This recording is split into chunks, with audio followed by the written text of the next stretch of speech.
안녕하세요, 여러분의 상구입니다. 오늘은 제목과 같이 카카오 시리즈, 카카오 주식들이 왜 멸망을 했는지 제가 여러분들과 조금 이야기를 나눠볼까 합니다. 저는 보통 일상생활을 하면서 주식이나 코인 투자를 하는 데 있어서 영감을 많이 얻는데요. 예전에 제가 김치코인 메디블록이 340원을 찍었을 때 지나가다가 큰 소리로 남이 통화하는 것을 우연히 들으면서 제가 김치코인 큰일 났다 라고 영상을 올렸고 그 이후부터 정말 망해버렸죠. 제가 최근에 월세로 이사 간다고 여러분들께 부동산 이야기하면서 말씀을 드렸고 며칠 전에 월세 잔금을 쳤습니다. 월세에 무슨 잔금이 있냐고요? 월세도 보증금이 들어갑니다. 보증금 0원에 월세를 받아주는 곳은 거의 없어요.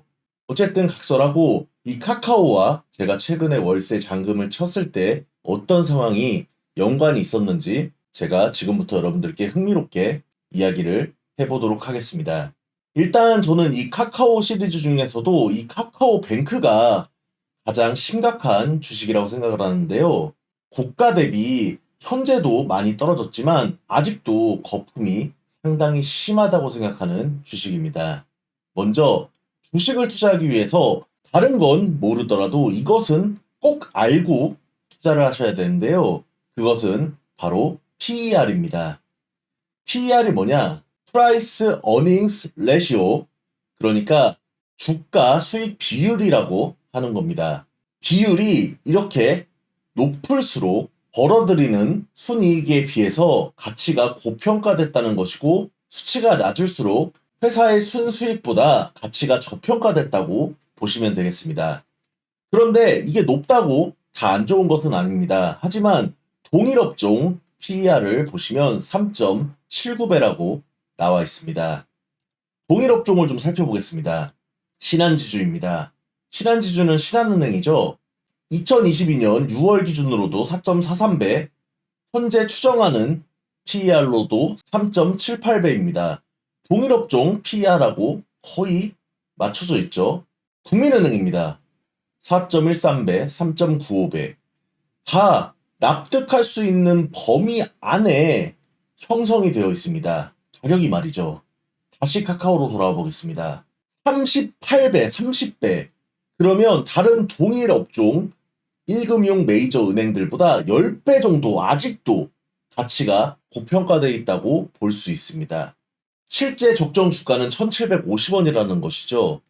그렇다면 이게 뭐 당장 1750원까지 떨어질 것인가? 떨어질 수도 있겠죠. 하지만 PER이 고평가된 주식 중에서도 이런 대형 주식들은 설거지라고 해서 시루시루 빠지게 됩니다. 저는 그래서 이 카카오뱅크의 미래를 굉장히 안 좋게 보고 있는데요. 인터넷 은행이라고 일반 시중 은행보다 훨씬 혁신적일까요? 훨씬 나을까요? 카카오뱅크 같은 인터넷 은행들이 기존 시중 은행보다 더 낫다고 말하는 사람들은 보면 시중에 점포가 없다. 그래서 점포 운영비가 적게 들고 직원도 적어서 직원 임금도 적게 들어간다. 뭐 이런저런 얘기를 합니다. 틀린 말은 아닙니다. 하지만 그것만으로 이렇게 시중은행보다 10배나 높은 PER을 보일 이유는 저는 없다고 생각합니다.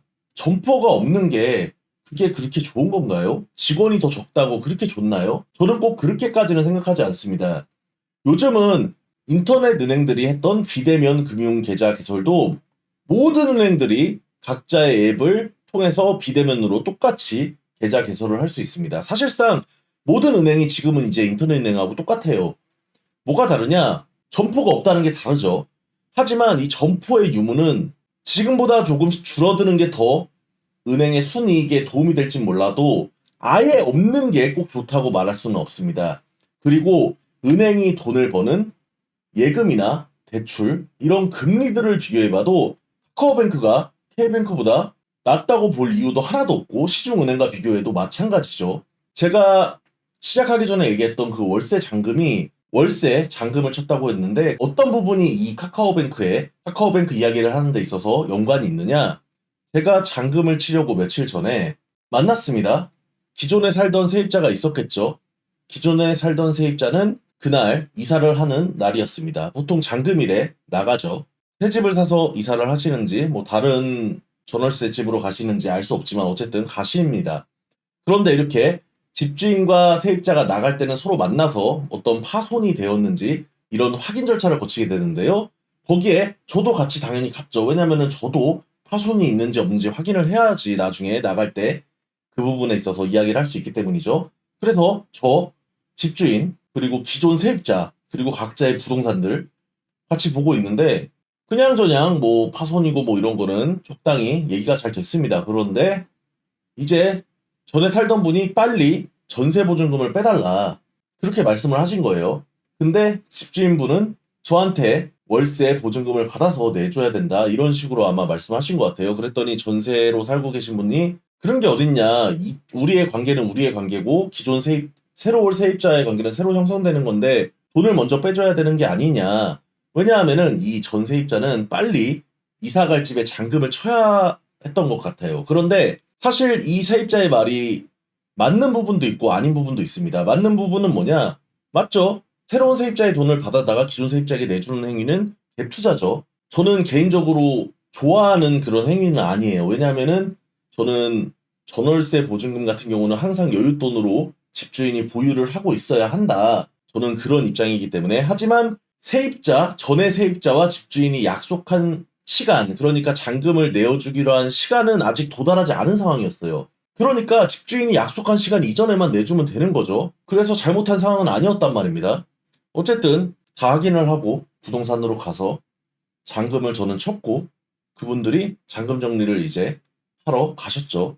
그런데 이게 잔금 같은 걸 쳐보면 막 카카오뱅크, K뱅크로 막 눈앞에서 막 이체하고 그렇게 할 것 같죠. 대부분 은행으로 가서 처리를 합니다. 왜냐하면은 보증금 액수가 큰 경우가 많기 때문이죠.